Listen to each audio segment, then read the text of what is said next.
Hello, listeners, and welcome back to Frontline Fridays, brought to you by YOOBIC. On this podcast, we sit down with leaders who are inspiring excellence in their frontline teams and learn what they do differently. I'm your host, Ron Thurston, the co-founder of Aussie, where we're transforming retail recruitment with passion and innovative technology. Our mission is to streamline the connection between talented candidates and forward-thinking retailers. You can go to useaussie.com to learn more, and we're currently offering early access to everyone that works in retail to create your digital profile, and excited to see you on the platform. But today, we're actually speaking to a leader that I greatly admire and have known for a few years now. Kelly Anderson is the retail director for Akris. And Kelly and I met in 2021, and I'm going to have her share that story when we get started. But she's known as an influential agent of positive and impactful change. Kelly has spent the last 20 years transforming, evolving, and inspiring the next generation of frontline fashion retailers, including her current role at Akris, previously at Moncler, Louis Vuitton, Kenneth Cole, and at Aldo, where it all began for her. With a deep-rooted passion for making a difference, Kelly believes that the future of retail means challenging the status quo and pushing boundaries to remain relevant in an ever-changing market. Dedicating herself to roles across various contemporary and luxury brands have allowed her to create an innovative retail environments characterized by inclusivity, sustainability, and accountability, three words that I love very much. So Kelly, welcome to Frontline Fridays. Thank you for having me, Ron. It's so good to have this space with you. Very fun to have this space. And so you and I'm going to have you tell the story of what we met, but when I was in New York in January, you were one of the first people I wanted to make sure that I saw, and we sat and had a coffee. And that at that time, about a month ago, I said, I'm going to have Kelly on this show because you have a story to tell and experiences that are really important and unique, and I'm excited to have you tell that story. So take us back to 2021. Just give us a quick, the Ron and Kelly story. Yes, so I was actually, I was at an event. It was a party for a pop-up event that was taking place, and I remember you came in with a group of people, and I was standing in the corner managing the floor. You had this beautiful smile, and I at some point walked over to you and introduced myself, and we hit it off. And I remember talking to you before you took off to start your retail pride journey. I remember you thinking about the Aerostream and all of those conversations, and then your travels across the country and coming back. And I mean, you yourself are inspiring, and anytime I bring your name up, it's the commonality that comes up about you. So it was exciting to be able to do something with you. Thank you. It's such a pleasure. So I want to start, as I often do on my own podcast and this show, around accidental or intentional when it comes to your retail career. And you have a great story to tell about this. So tell us where it all began. Did you plan to have this incredible retail career, or were there other goals? I did not. This was accidental. The plan was originally to study law. I wanted to become a corporate or business attorney. I was studying at York College in Queens. My freshman year, I actually landed two prominent internships for graduating seniors, so ahead of my time. One was at Queens Civil Court with retired Justice Patricia Satterfield, and the other was at St. John's University. My mother had been sick for a couple years at this point, and her health continued to decline, and essentially I was our provider. And so I had had two jobs all through high school, and in college, having two jobs was becoming a little more difficult for me. And I frequently shopped at this Aldo on 17th and 5th Avenue. I believe it's still there. And the manager and I got friendly, and just through conversations, organic conversations, I ended up interviewing, I got the job, and I started. I still was conflicted in my decision because I really wanted to go forward with that. And I remember speaking to a mentor at the time, and he just shared his experience. He actually was teaching at the grad school at Columbia, and he said, people spend so much of their lives focusing on the things they think they want to do.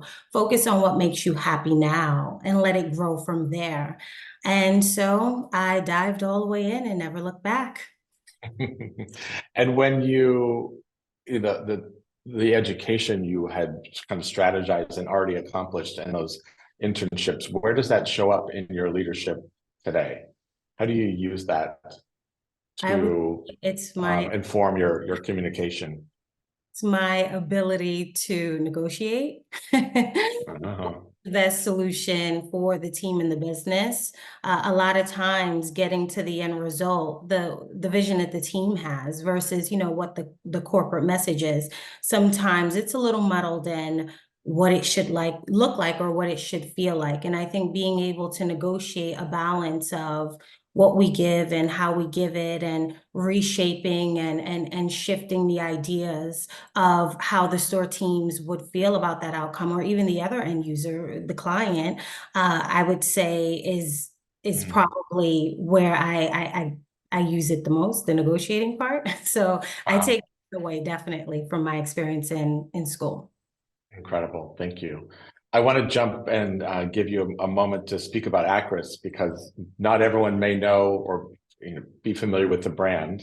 And it has a beautiful, rich history and female founded. So tell us a little bit more about Akris, and then we're going to jump into more about you. Yes, Akris was a compelling next step for me in my career. I've always done specialty luxury, but I wanted to work for a brand that had a heritage and a deep-rooted history, and Akris was that. The house was founded by a woman, Alice, over 100 years ago, and today it is entirely family-owned, fashion house out of Switzerland, and it's a global business. We walk in Paris Fashion Week twice a year. When I joined, there were 9 retail boutiques in the US, and by the end of next year, we will have 18, including concessions, and that's incredible. And when I look at the evolution of the brand, it always takes me back to Alice. She is an example, and she is an inspiration. Today, Akris supports a platform called Women with Purpose, where we highlight and celebrate different women in different fields all across the industry. And not only what they're doing incredible in their industry, but also what they're doing outside of their field. And there's more information about this on our socials, so I won't go too far in it, but that is a little bit about Akris. Incredible. And you also do just a number of events to support also female empowerment, female kind of charity events. Because I know I've in conversation through the last few years, you're often hosting really important charitable causes. Yes. So for us, everything is a partnership. The brand, again, when you take it back to its heritage, it started with a woman and what she wanted to put out into the universe. So we're often looking for women that we can work with and really diving in to understand what it is they support and how we can tie that together where it's impactful for us and it's impactful for them. And so there's a lot of time spent in market. Our boutique directors spend a lot of time, including myself, meeting women and meeting different organizations and learning their stories and what inspires them, and then understanding how can we be a part of that. We've done wonderful things such as hosting fashion shows on estates or, in private clubs, and the responses that we get from women that, didn't know we exist and see the fashion and hear the story. They're so inspired. And so again, for us, it really starts 100%. And it's the same for the creative director. It starts with the woman. Incredible. And what you describe is another layer in the importance of retail. And so, this kind of perception often of, it's a business to sell things, yes, but the kind of the layers that are built around this, around how we can support community, how we can build careers, how we can maybe offer financial offerings to outside organizations, just all of this is the conversation about pride in our industry. And so you're doing that with a brand you're really proud to work for. I can tell. You can tell that that's how you feel. So congratulations. I want to jump in just more about you, and we think about luxury, the kind of the luxury industry, and it can feel sometimes quite exclusive, and it can feel like you may not belong in this for a variety of reasons. And I wanted you to just share your experience and how you're overcoming some of that perception of exclusion in luxury. So this is a great question. I actually had this conversation recently, and my only option as a woman of color is to show up and be my authentic self. In most cases, before the conversation begins, I'm prejudged. She wasn't smiling when I glanced over. She must be you know what? She speaks to her business too well. She's arrogant. She followed up. She's aggressive. That's a reality and honest truth. It doesn't make it my reality. And to explain on that further, there was a time, when we think of luxury 10, 15 years ago, where colored manicures weren't considered luxurious, or statement jewelry was tacky, oversized clothes were too urban. And my point is that people will always have an opinion. They'll always label, they'll always judge, and that's on them. And I choose to not be discouraged or let it consume me. I continue to be myself, and I encourage everyone else to be themselves. Keep showing up for you every day, pouring into yourself every day, being accountable to yourself every day. Your growth, your results, and your success will inform them in kind that you prejudge me correctly. Wow. And you're a mom. Yes. And so like how does that show up for your children? Because you're setting this kind of standard for what this feels like. Yes. So being a mom for me it's quite interesting right now. I have an 18-year-old and I have a 2-year-old. And they require very different things of me, but it also translates to the business. Each business, each market, each experience requires something different from me. And I will say in regards to how I remain relevant, there are many ways, but I always tell people this, my 18-year-old daughter, she holds me accountable to how I look, how I speak, the feedback I give. If she thinks, oh no, you shouldn't have done that, she's honest. And the reality is behind me, she is the next generation. So she's relevant. And so I do take her feedback and her opinions and how she feels. I take it very seriously. And it's allowed me to, I would say, attract and be able to relate to a generation behind myself, because I come home and I have to deal with that generation and I have to answer those Sure. questions and find solutions around the problems. So I understand why, I always say I'm in a good place where my mentorship, when I started being mentored, it was always, women and men that were older than I was and they had the experience. So I have that. Then I have my experience and now I have her experience. And so it makes me well-rounded in terms of engaging with people from all different backgrounds, different talents, and different places in life. Mhm. And as you've hired people that are of younger generations, and certainly at Moncler, that was a big part of it in your role in ops and today, how do you find that balance of how do I connect? I mean, I think about myself the same way. How do I connect with younger generations in a way that is relevant and important and still use your own personal experience to benefit them? How does that show up for you? I think it's about listening. And a lot of times, I would say it's listening and it's also my own experience. I have often, people will tell me, oh, you look so much younger than you are. And I was actually 19 when I got my first store. And my district manager at the time didn't know that I was only 19. And she had said to me, I don't want you to discuss your age. And it left something in me that, said, okay, it's not okay to be young, that you're judged for it.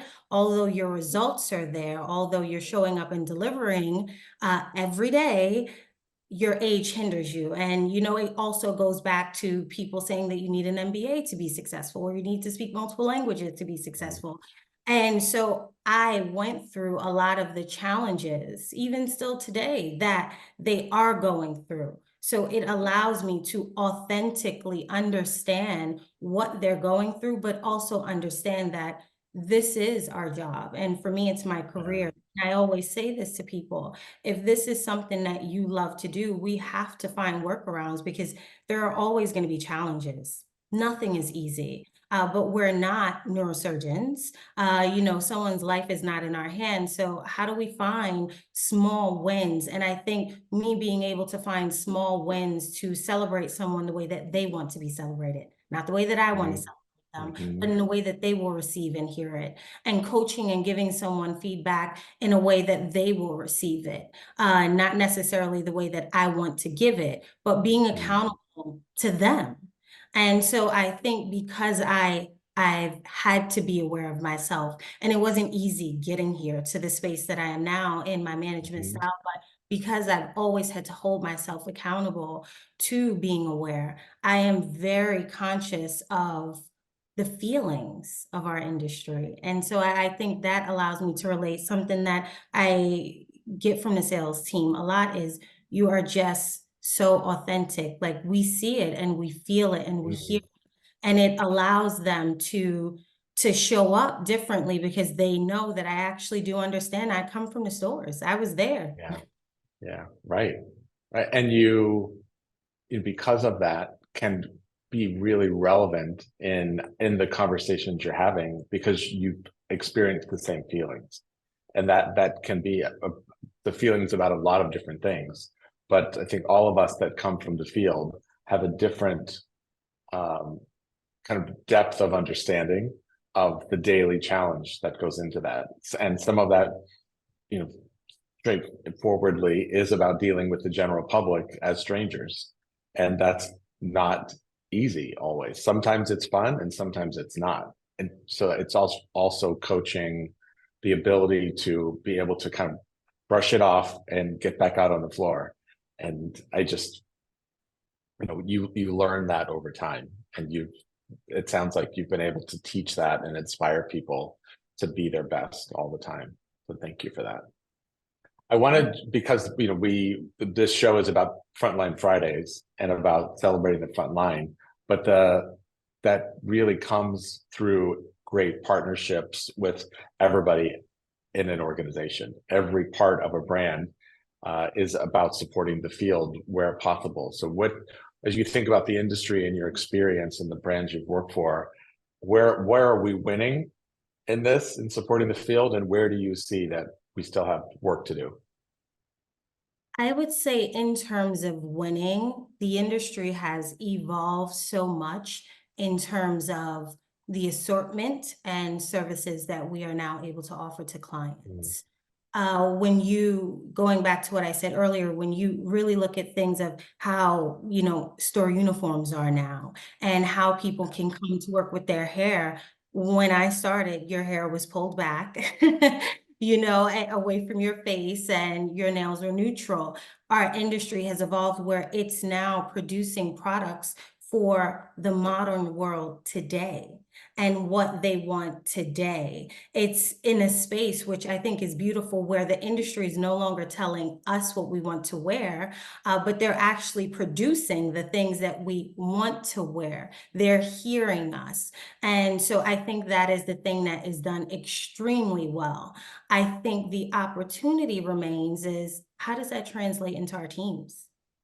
A lot of times the ideas and the policies and the procedures are coming from a dated space of, this has been the way we've done it for the last 30 years. But if we look at the present, the market isn't the same as it was 30 years ago. We have more female CEOs, executives in their 30s than we've ever had in history. We've had more people of color, more people, period, coming into millions at a younger age than ever.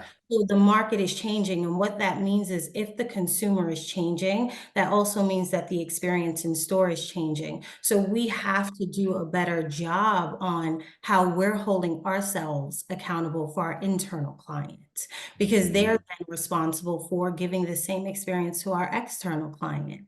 And so I think that is the biggest opportunity as a market, is how do we innovate our ideas? You know, I can tell someone, oh, this is the revenue of a business that I've driven. This is the market that I've overseen. And I could be the best candidate, and they will still say, oh, well, you know, we want someone with twice more revenue than that.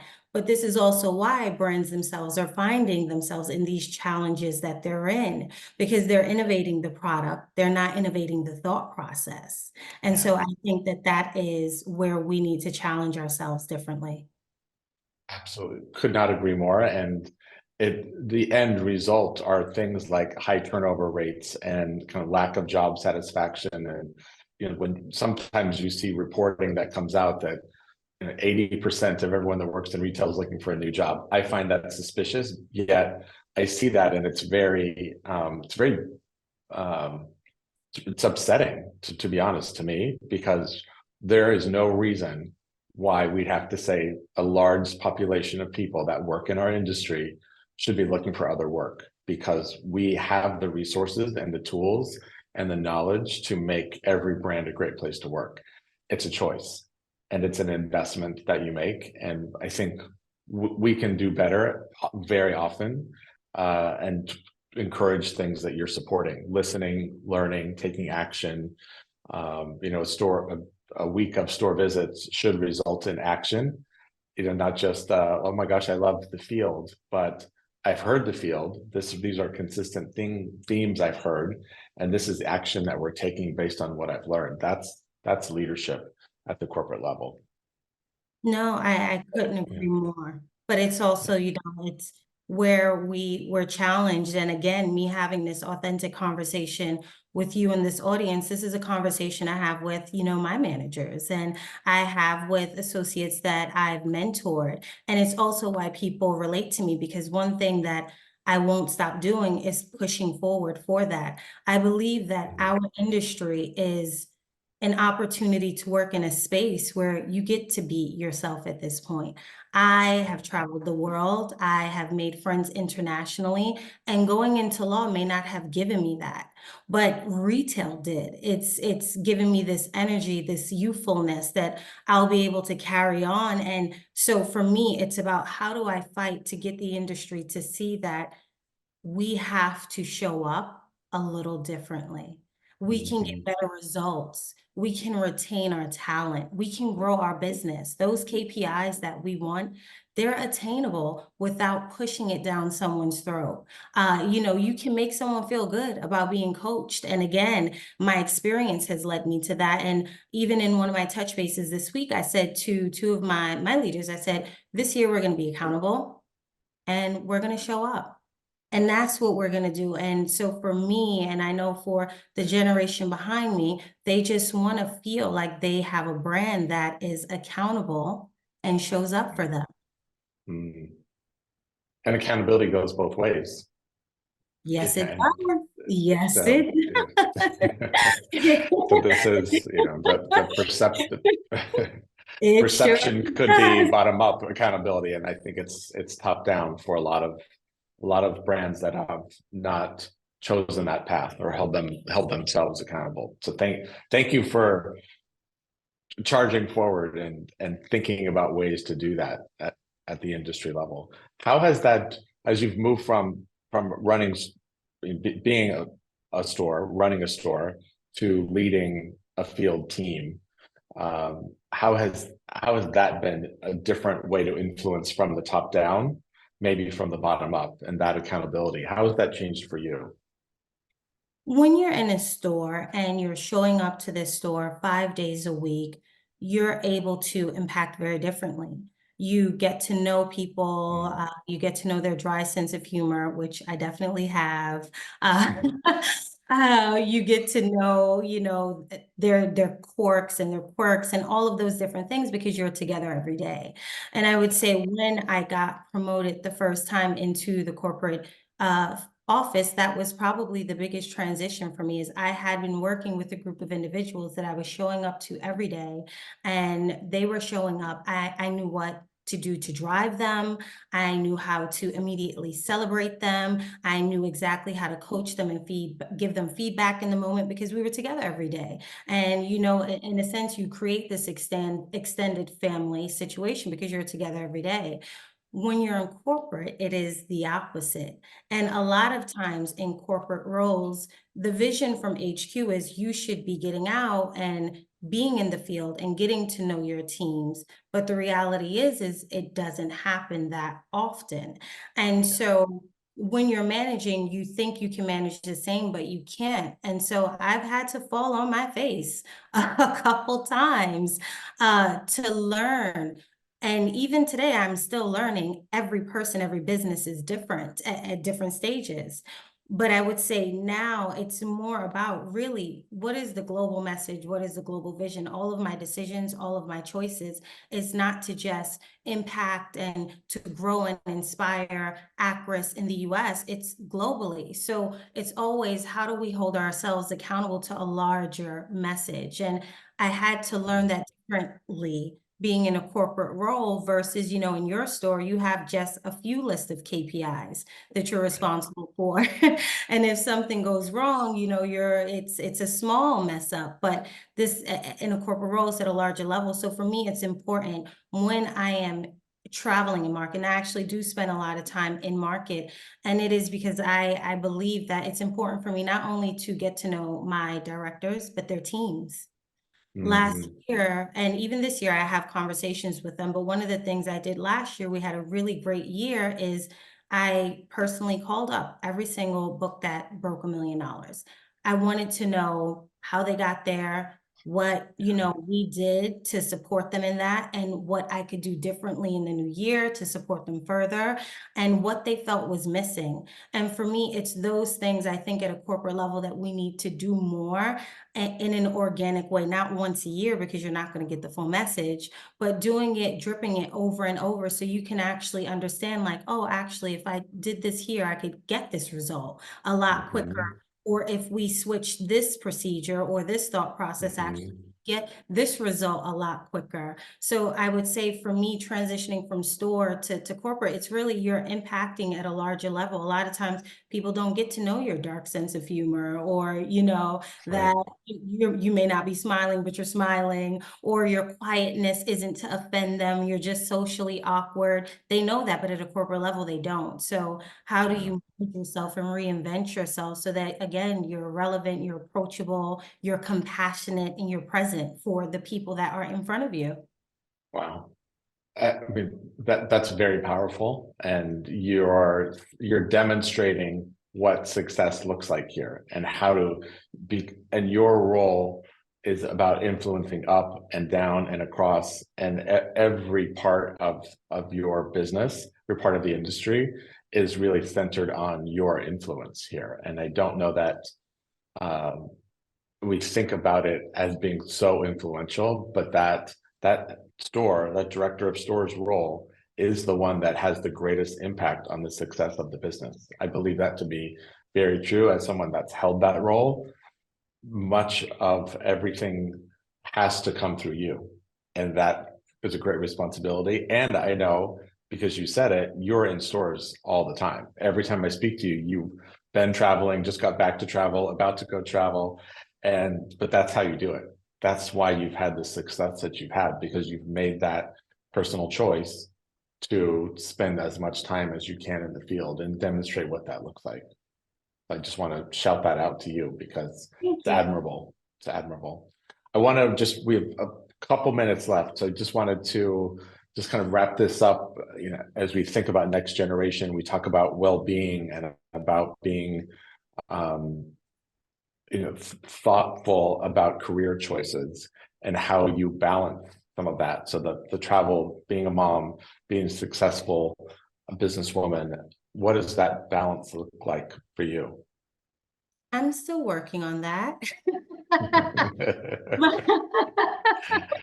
But what I Always. will say is, in your 20s, you don't understand the importance of the things that are really important. And that's okay. That's a part of life. And so you're Mhm. willing to sacrifice things at a different level because you don't know, like, oh my gosh, I'm going to miss out on seeing my parent or, spending time with my kids. And I'm in a space in my life where actually the most important thing to me above all else is my children and my family. And Mhm. so I would never put myself in a position where I'm compromising my mental health for their happiness. And Mhm. so nothing in my role is easy. Nothing about my job is easy. And that's anywhere in any field, in anything that you do. But the balance for me is above all else, my family comes first. And Mhm. so when I think that is first, everything from there trickles. And of course, yes, I'm on the road a lot. That is true. There's a balance to it.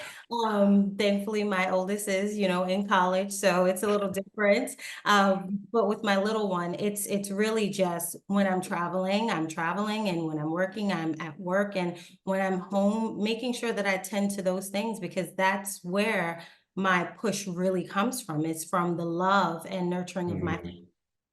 Mhm. Well, this has been a joy. And oh, I knew that other people needed to hear your story that maybe don't know you personally or haven't experienced your incredible leadership. So thank you for being on the show. It was really, I'm honored to be your friend. It's really thank you, incredible. Ron. Pleasure. I am honored to have you. Thank you. Thank you. It was great. So to our listeners, keep learning and inspiring. I will be back in 2 weeks on February 23rd with another incredible guest named Laura Ravo, who is the author of the book, The Power of Grit and Grace, A Woman's Journey to Putting the Heart Back into Retail Leadership. I'm a huge fan of this book and can't wait to dig in with Laura on that. Be sure to follow YOOBIC on LinkedIn for the show schedule and the links. If you're on the hunt for communication, micro-learning, task management tools to guide your frontline teams into the future, check out what YOOBIC can do. Just click the link below in the comments here on LinkedIn, and have a great weekend, everybody. And thanks again, Kelly. Thank you, everyone. Thank you. Thank you, everyone.